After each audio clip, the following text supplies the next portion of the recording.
Sometimes there's an event or a life that has an outsized influence on our community. I'm Soledad O'Brien in conversation with Brittany Packnett Cunningham, and we're going to do a deeper dive into what's happening today in America.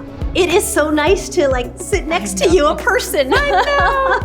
I'm glad we made it through, right? That we are here to be able to have these important conversations. Lots of people cannot be sitting somewhere having the conversations they want to have right now. True. So how's the last year been for you? You know, the last 7 years really, since the Ferguson uprising, have been instructive and I think been pushing America to be ready for this moment. What is telling though, is that the community in Black folks that was being most attacked by the pandemic, deciding to come out in the streets anyway and risk it because we are that sick and tired of it, that put a fine point on a message that we've been making for generations, but that stuck with people differently. Because I said, wow, if you are willing to come out and do this, despite all it may cost you personally, the police repression and violence, as well as exposure to a pandemic that we know is disproportionately taking out Black folks, then it must really mean that freedom has to be on the horizon, right? That there can't be any other choice but the way forward.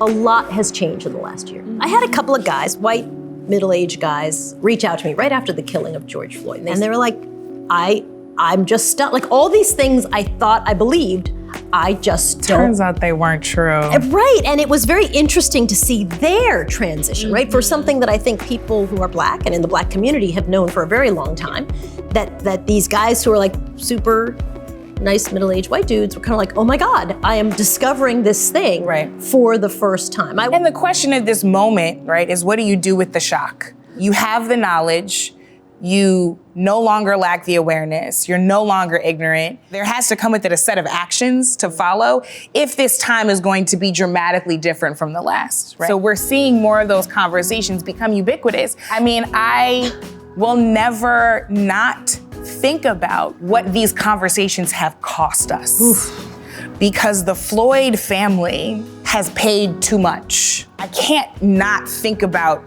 that terrible dichotomy. How good it feels for us to finally be having the conversation and how awful it feels for us to be thinking about what it took for us to get here. And also how exhausting it is, right? Like I have so many friends who are exhausted and like traumatized. Yeah. And that's just wrong. Making sure that people can make a livable wage, drink clean water, send their children to good schools. Those are the kinds of things that create healthy neighborhoods, and healthy neighborhoods are safe neighborhoods.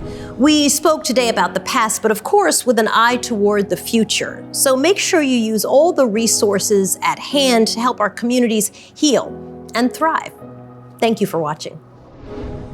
P&G is stepping up to help foster stronger communities. Learn more at pg.com/takeonrace.